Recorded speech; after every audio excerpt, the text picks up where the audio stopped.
Olha, o líder do grupo libanês disse que não descarta uma segunda fase de ataques contra o território israelense. A região segue em máxima tensão. O nosso repórter Michel Gavendo tem os detalhes agora ao vivo, direto de Israel. Michel Gavendo, mais cedo em coletiva, o Benjamin Netanyahu falou que há possibilidade de ataque também ao Irã, é isso? Isso, Leandro. O Benjamin Netanyahu fez essa declaração dizendo que os líderes no Líbano e em Teherã devem saber que Israel pode também atacar novamente, tanto no Líbano quanto no Irã, se houver necessidade, se houver algum tipo de detectação de que esses países ou os grupos no Líbano pretendam atacar Israel. Foi um dia também, além de um dia de muita violência desses ataques entre Israel e o Hezbollah, também um dia de retórica de guerra. Benjamin Netanyahu ameaçando voltar a atacar o Hezbollah e também o Irã, e também o líder do grupo xiita Hezbollah, Hassan Nasrallah, também fez um discurso forte, disse que todos os mísseis do grupo estão guardados, estão prontos para serem usados quando o grupo achar necessário. Nasrallah disse que nos ataques de hoje o grupo não visou atingir centros civis, cidades civis e centros urbanos e que mirou apenas em uma base de inteligência de Israel. Mas até agora o Hezbollah vem evitando disparar contra os centros urbanos, principalmente na região de Haifa, no norte de Israel, e contra a região de Tel Aviv. Mas Nasrallah disse que o grupo ainda tem essa capacidade, tem os mísseis, tem os meios de até de enganar o sistema de defesa antiaérea de Israel e de fazer um grande ataque contra cidades no centro do país. Ao mesmo tempo, Israel também faz agora, marcou para amanhã, na segunda-feira, um grande exercício militar no norte do país, um exercício militar com tanques e tropas e blindados que simula uma ação terrestre no sul do Líbano. A última vez que Israel fez uma ação ou uma invasão no Líbano foi em 2006, na guerra entre Israel e o Hezbollah, uma guerra que começou também com uma ação do Hezbollah, uma ação na fronteira, quando foram sequestrados soldados de Israel na fronteira com o Líbano. O Hezbollah também afirma que tem milhares de soldados e de combatentes prontos para também fazerem ações de incursão em território israelense.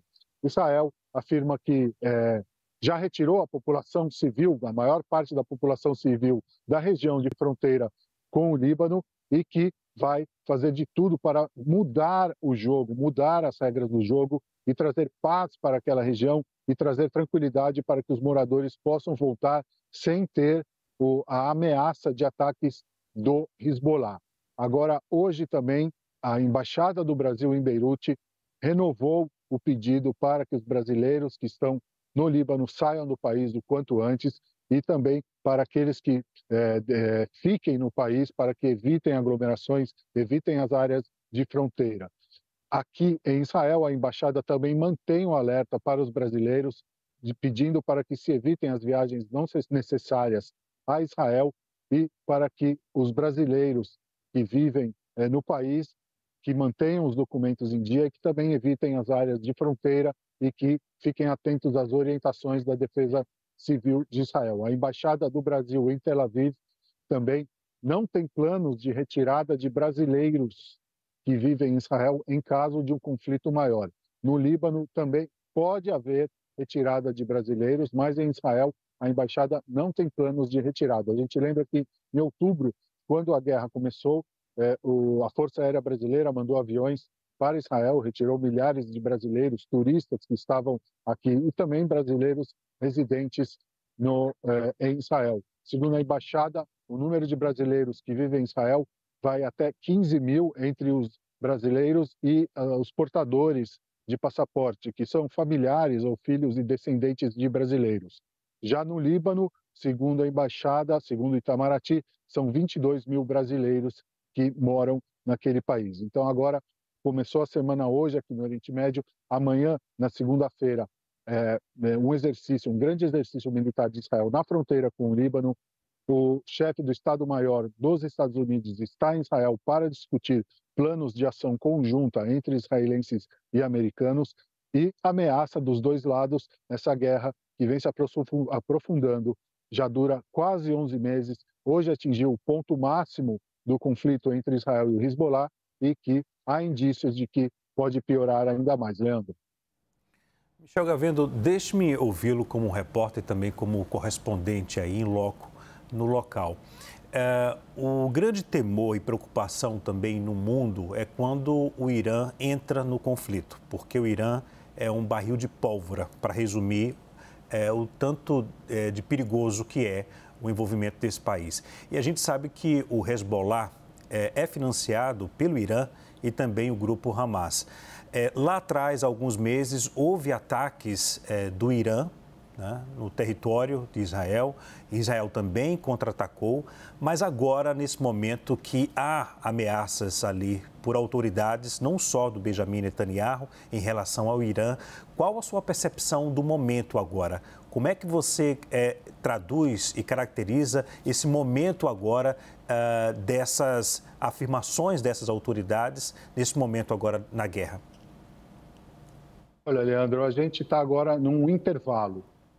Foram 11 meses de guerra, houve um ataque do Irã contra Israel, houve um contra-ataque israelense, ou pelo menos uma defesa de Israel. Já há uma coalizão internacional, principalmente Israel com os Estados Unidos, a Grã-Bretanha, Canadá, Itália, um pouco a França também, mas são esses países que formaram uma coalizão para ajudar a defender Israel e também para atacar se for necessário. Os Estados Unidos mantêm agora uma força marinha, uma força naval sem precedentes aqui na região do Mediterrâneo.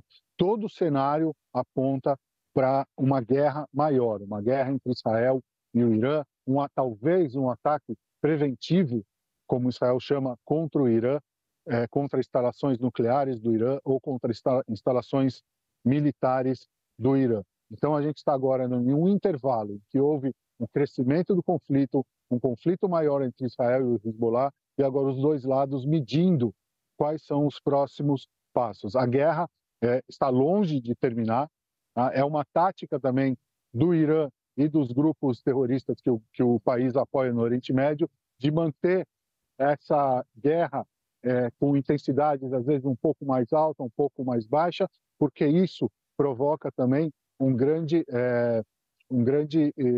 problema dentro de Israel, uma grande divisão na sociedade, parte da sociedade israelense, porque Israel, no final das contas, é a maior força militar aqui da região, mas vem sofrendo bastante também economicamente, politicamente, e a sociedade de Israel está muito dividida. Parte da sociedade quer que o país tome uma decisão mais firme e que lance ataques devastadores até contra o sul do Líbano, contra o Hamas na faixa de Gaza e também contra o Irã.